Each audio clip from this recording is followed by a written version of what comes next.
कहानी की शुरुआत होती है जहां हमें इस कहानी का छोटा बेटा पीटर नजर आता है। थोड़ी देर बाद उसका बाप स्टीवन आकर उसे उठाता है क्योंकि आज उसकी नानी के जनाजे का दिन होता है। लेकिन स्टीवन को ये देखकर हैरानी होती है कि उसकी बेटी अपने कमरे में नहीं सो रही होती बल्कि बाहर ट्री हाउस में सो रही होती है। स्टीवन को समझ नहीं आता कि अच्छी ऐसी वाली रूम छोड़कर बाहर क्यों सोई हुई है। चार्ली अपने बाप को देखते ही पास रखा हुआ बॉक्स जल्दी से ढक देती है जैसे उसमें कोई छुपा हुआ राज हो। थोड़ी ही देर में पूरी फैमिली नानी के जनाजे पर पहुंच जाती है। एनी को ये बात अजीब लगती है कि वहाँ बहुत से अनजान लोग मौजूद होते हैं क्योंकि उसकी माँ हमेशा तन्हा रहने वाली और लोगों से दूर रहने वाली औरत थी, इसलिए उसे समझ नहीं आता कि इतने लोग ताजियत के लिए क्यों आए हैं। एक और अहम बात ये होती है कि नानी के गले में जो लॉकेट होता है वो किसी खुफिया फिरके का निशान होता है। इसी वक्त एनी की बेटी चार्ली देख लेती है कि कोई शख्स मौका देखकर लाश के मुंह में कोई चीज डाल देता है। थोड़ी देर बाद जनाजा खत्म हो जाता है। फैमिली वापस अपने घर आ जाती है जो घने जंगल के बीच एक अलग थलग बंगले में होता है जहाँ उनके सिवा और कोई नहीं होता। अपने गम को कम करने के लिए एनी घर आते ही काम में लग जाती है। वो छोटी छोटी मॉडल चीजें बनाने वाली आर्टिस्ट होती है और फुर्सत के वक्त अपनी जिंदगी में होने वाले वाकयात को भी मॉडल की शक्ल में बना लेती है। सोने से पहले वो अपनी बेटी के कमरे में जाती है। उसे पता होता है कि माँ के इंतकाल ने बेटी को बहुत उदास कर दिया है क्योंकि चार्ली को बचपन से ही नानी ने पाला होता है। बेटी को तसल्ली देते हुए उसे सामने वाली दीवार पर कुछ अजीब निशानात नजर आते हैं लेकिन वो इस पर ज्यादा तवज्जो नहीं देती और कमरे से निकल जाती है। उसके बाद वो स्टोर रूम में जाती है और अपनी माँ का छोड़ा हुआ सामान खोलती है। अंदर एक एल्बम होता है जिसमें चार्ली के बचपन की तस्वीरें होती हैं और साथ ही एक रूह बुलाने वाली किताब भी होती है। एनी जब उसे खोलती है तो उसे माँ का लिखा हुआ खत मिलता है। खत में लिखा होता है कि मुझे माफ करना कि मैंने तुमसे कुछ बातें छुपा कर रखी, मुझसे नफरत मत करना और किसी चीज के खो जाने पर उम्मीद मत छोड़ना। आखिर में तुम सब समझ जाओगी कि ये सब कुछ काबिल कीमत था।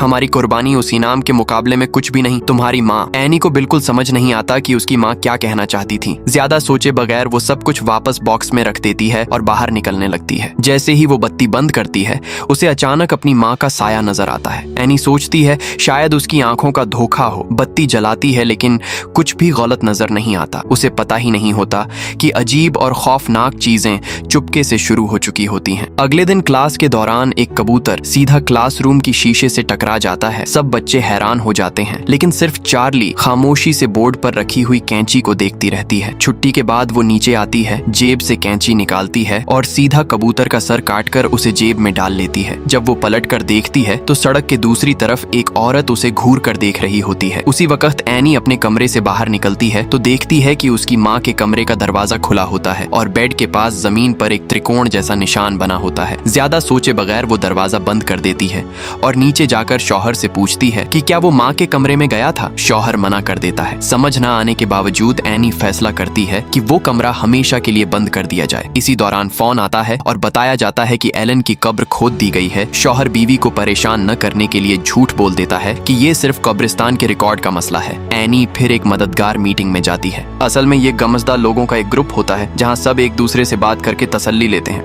जब एनी की बारी आती है तो वो बताती है कि उसकी माँ एक हफ्ते पहले इंतकाल कर चुकी है और मरने से पहले उसकी जहनी हालत ठीक नहीं थी। उसे मल्टीपल पर्सनैलिटी का मसला था और बुढ़ापे की बीमारी भी थी। उसका बाप डिप्रेशन का मरीज था और जब वो खुद अभी बच्ची ही थी तभी वफात पा गया था। ये सब बातें करते हुए एनी का दिल बहुत भारी हो जाता है। अगला दिन आ जाता है। चार्ली अपनी जेब से कबूतर का सर निकाल कर क्राफ्ट बनाने लगता है। तभी खिड़की से नीली रोशनी चमकती है। चार्ली अपना नया बना हुआ खिलौना हाथ में लिए बेचैन सा जंगल की तरफ चला जाता है और दूर कहीं लोग आग जलाते हुए नजर आते हैं जबकि वो बस खामोशी से सब कुछ देखता रहता है। इसी वक्त माँ उसे देख लेती है और जल्दी से वापस घर ले आती है और कहती है कि आज तुम अपने भाई के साथ स्कूल की पार्टी में जाओ। दोनों गाड़ी में निकलते हैं और रास्ते में एक बिजली के खंभे के पास से गुजरते हैं जहाँ बना हुआ निशान बिल्कुल नानी के गले के लॉकेट जैसा होता है। थोड़ी देर बाद दोनों पार्टी में पहुंच जाते हैं और भाई वहाँ अपनी पसंदीदा लड़की को देख लेता है। उधर चार्ली को अचानक अजीब सा महसूस होता है। उसे लगता है जैसे उसका गला बंद हो रहा हो। वो फौरन पानी का ग्लास लेकर पीने की कोशिश करता है लेकिन कोई फायदा नहीं होता।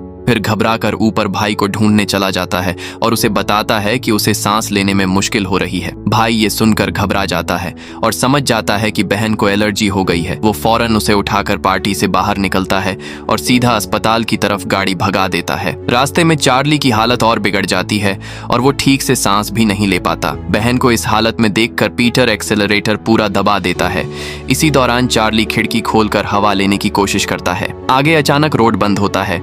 पीटर फौरन स्टीयरिंग घुमा देता है। गाड़ी रुकते ही उसे अंदाजा होता है कि मामला कितना संगीन हो चुका है। वो न चीखता है न रोता है, बल्कि बिल्कुल सुन्न हो जाता है। उसके हाथ अभी तक स्टीयरिंग पर जमे रहते हैं। वो पीछे मुड़कर चार्ली की लाश तक नहीं देखता और पागलों की तरह सीधा गाड़ी भगाकर घर चला जाता है। वो ये बात अपने वालिदैन को बिल्कुल नहीं बताता और सीधा कमरे में जाकर ऐसे लेट जाता है जैसे कुछ हुआ ही ना हो। अगला दिन होता है तो नीचे से एनी की चीखने की आवाज आती है, जबकि चार्ली का सर अभी तक वहीं होता है और उस पर कीड़े लग चुके होते हैं। थोड़ी ही देर में फैमिली चार्ली को दफन कर देती है, लेकिन कहानी यहीं खत्म नहीं होती। एक दिन वो फिर से उस मददगार मीटिंग के बाहर आती है, लेकिन अंदर जाने का दिल नहीं करता और वापस जाने लगती है। तभी जोन नाम की एक औरत उसे रोक लेती है और बताती है कि वो पहले भी उसे देख चुकी है और बात करने के लिए अंदर बुलाती है, लेकिन एनी मना कर देती है और बताती है कि उसकी बेटी भी मर चुकी है। ये सुनकर जोन बहुत हमदर्दी दिखाती है और बताती है कि कुछ अरसे पहले उसका बेटा और पोता भी डूब कर मर गए थे। वो कहती है कि वो कई महीनों से इस मीटिंग में आ रही है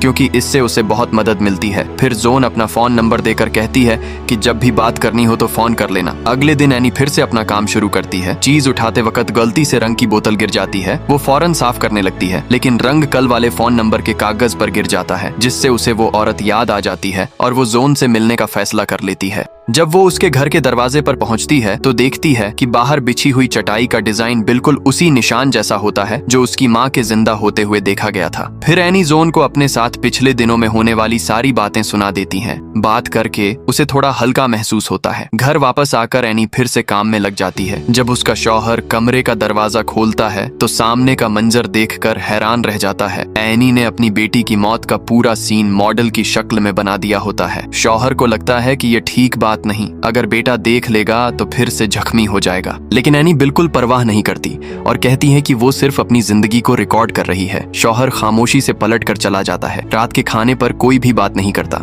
आखिर पीटर बर्दाश्त नहीं कर पाता और माँ से पूछता है कि क्या आप कुछ कहना चाहती हो। ये सुनते ही एनी अपना सारा गुस्सा निकाल देती है और चार्ली की मौत का जिम्मा पूरा का पूरा पीटर पर डाल देती है कि अगर तुमने बहन का ख्याल रखा होता तो ये हादसा कभी ना होता। बाप दोनों को चुप करवा देता है, लेकिन बेटे की बात उसके दिल में छुरी की तरह लगती है। उसे खुद को भी लगता है कि अगर उसने बेटे को जबरदस्ती पार्टी में न भेजा होता तो बेटी जिंदा होती। बेबस एनी गुस्से में खाना छोड़कर उठ जाती है। अगले दिन शॉपिंग से निकलते हुए एनी को फिर से जोन मिल जाती है। जोन बताती है कि उसकी मुलाकात एक रूह से बात करने वाली औरत से हुई है, जिसने अमल करके उसके पोते की रूह को बुला लिया था और उससे बात भी हुई थी। एनी अभी भी यकीन नहीं करती, लेकिन बार बार कहने पर वो जोन के साथ उसके घर चली जाती है। दोनों कप पर हाथ रखकर बैठ जाती हैं। फिर जोन मंत्र पढ़ना शुरू करती है और अजीब बातें कहती है, जिससे एनी बुरी तरह डर जाती है।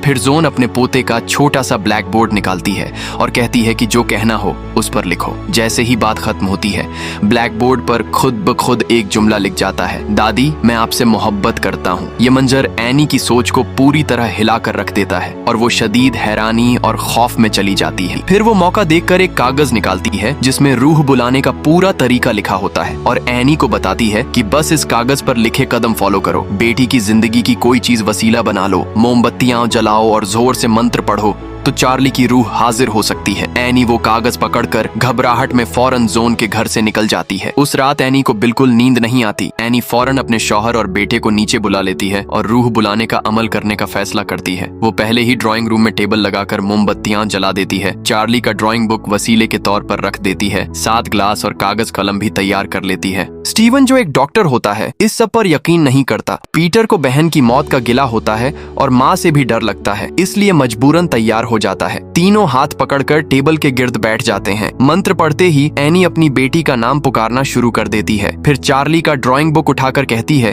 कि जो कहना हो इस पर लिखो। उसे बिल्कुल अंदाजा नहीं होता कि वो असल में शैतानी कव्वत पैमन को बुला रही होती है। ये सब कुछ खुफिया फिरके का ही हिस्सा होता है और ये अमल उस शैतानी ताकत को ताकत देने का अहम कदम होता है। इसी के बाद एनी अजीब और गरीब बातें करने लगती है। पीटर खौफ से चीख उठता है। स्टीवन फौरन पास पड़ा ग्लास उठाकर ठंडा पानी एनी के चेहरे पर डाल देता है। तब जाकर एनी होश में आती है। होश में आने के बाद उसे याद ही नहीं होता कि अभी क्या हुआ था, बस सिर घूम रहा होता है। अगले दिन स्टीवन एनी को फोन करके बताता है कि आज स्कूल में बेटे ने रूह देखी है और उसे लगता है कि कोई उसे धमकी दे रहा है। वो कहता है कि हमें अपने बेटे को बचाना होगा। रात को एनी को बाहर से पेंसिल की आवाज सुनाई देती है। वो आवाज का पीछा करती हुई चार्ली के कमरे तक जाती है। देखती है कि दरवाजा खुला होता है और बिस्तर पर रखा चार्ली का ड्राइंग बुक खुद ब खुद तस्वीर बना रहा होता है। इसी वक्त पीटर चीखने की आवाज से उठ जाता है और आंख खोलकर देखता है कि बहन दीवार के कोने में खड़ी उसे घूर रही होती है। अभी वो संभल भी नहीं पाता कि अचानक पीछे से किसी के हाथ उसके बाल जोर से पकड़ लेते हैं और कमरे का दरवाजा जोर से बंद हो जाता है। चीख सुनकर एनी फौरन ऊपर भागकर आती है और पूछती है कि क्या हुआ। पीटर पूछता है कि तुम मेरे बाल क्यों खींच रही थी, लेकिन माँ कहती है कि मैं अभी ऊपर आई ही हूँ। पीटर बिल्कुल यकीन नहीं करता और कहता है कि बहन अभी कोने में खड़ी थी और तुम मेरा सर नोचना चाहती थी, लेकिन एनी कहती है कि ये सब तुम्हारा ख्वाब था और बेटे से कहती है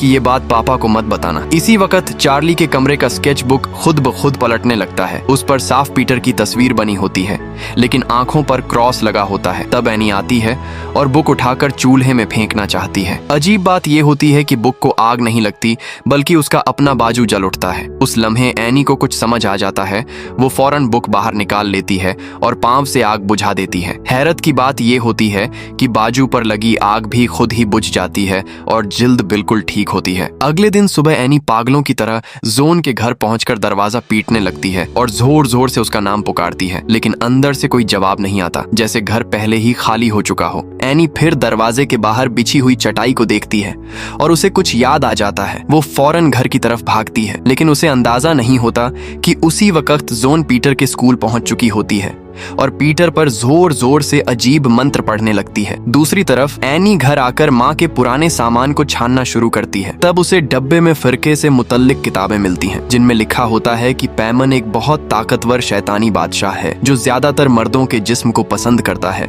और जो उसे बुलाए उसे दौलत और खास सलाहियत मिलती है। तब एनी को पता चलता है कि जोन और उसकी माँ पहले से एक दूसरे को जानती थीं। दोनों एक जैसी निशानी वाली माला पहनती थीं और एलन की तस्वीर भी होती है, जिसमें उसे फिरके की रानी की तरह लोग पूज रहे होते हैं, बल्कि पूरी फैमिली की तस्वीर भी उनके रस्मों में इस्तेमाल की जा चुकी होती है। तब उसे समझ आता है कि पूरी फैमिली कुर्बानी के प्लान का हिस्सा थी। उधर पीटर बेइख्तियार स्कूल के कॉरिडोर में चला जाता है और सामने वाले कमरे से उसे महसूस होता है जैसे कोई मर्द उसे बुला रहा हो। स्कूल में क्लास के दौरान पीटर को अचानक बहन की वही अजीब आवाज सुनाई देती है। वो पीछे देखता है, लेकिन कुछ नजर नहीं आता। फिर अचानक उसका हाथ खुद ब खुद सीधा ऊपर उठ जाता है और क्लास को लगता है कि कुछ गलत हो रहा है। स्कूल फौरन बाप को फोन करता है और पीटर के अजीब रवैये के बारे में बता देता है। स्टीवन फौरन बेटे को घर ले आता है। जैसे ही वो घर के दरवाजे पर पहुंचते हैं, एनी भागकर बाहर आती है और शौहर को सब कुछ बताना चाहती है, लेकिन जब वो बेटे के जख्म देखती है तो बहुत टूट जाती है। दोनों फौरन बेटे को ऊपर ले जाते हैं और एनी शौहर को घर में होने वाली अजीब बातों के बारे में बताना शुरू कर देती है। एनी चाहे जितनी भी वजाहत करे, स्टीवन बिल्कुल यकीन नहीं करता। वो चार्ली का स्केच बुक निकाल कर दिखाती है, जिसमें हर जगह पीटर की तस्वीरें बनी होती हैं। वो कहती है कि हल अभी पता नहीं, लेकिन पहले हमें इस किताब को तबाह करना होगा। वो अपने शौहर से कहती है कि इस ड्राइंग बुक को जला दो। शौहर बहुत देर तक हिचकिचाता रहता है और बीवी की बात पर यकीन नहीं करता, बल्कि उसे लगता है कि एनी को खानदानी जहनी बीमारी हो गई है और वो पुलिस से मदद लेने का सोचता है। जब पीटर नींद से उठता है तो देखता है कि ट्री हाउस की लाइट जल रही होती है। वो आहिस्ता से बैठ जाता है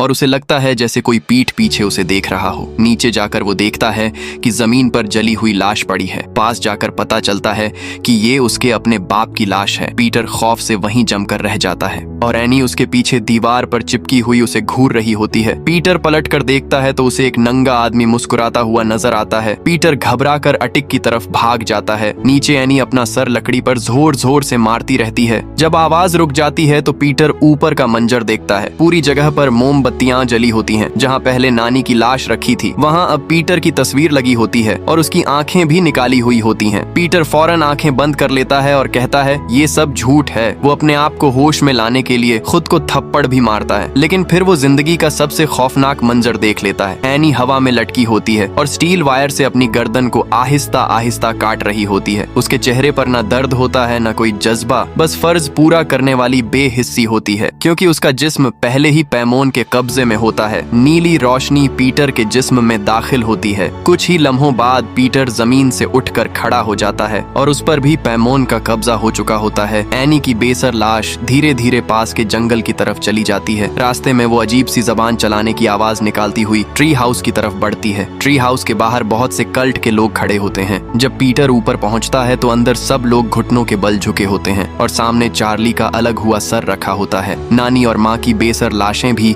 अदब से झुकी होती हैं। फिर जोन पीटर के सर पर ताज रख देती है और इस तरह पैमोन की दुनिया में बाकायदा ताजपोशी हो जाती है। एलन का कल्ट आगे भी चलता रहता है। असल में ये विरासती लानत न कोई पैदाइशी जहनी बीमारी थी और न ही खून की लानत, बल्कि ये सब एनी की माँ एलन की जिंदगी भर की बनाई हुई साजिश थी। इस घर का हर फर्द बगावत करने वाली शैतानी ताकत पैमोन का जरिया और कुर्बानी बन चुका होता है और कहानी यहाँ खत्म हो जाती है। अगर आपको ये रिकैप पसंद आया हो तो वीडियो को लाइक करें और चैनल को सब्सक्राइब कर लें। शुक्रिया।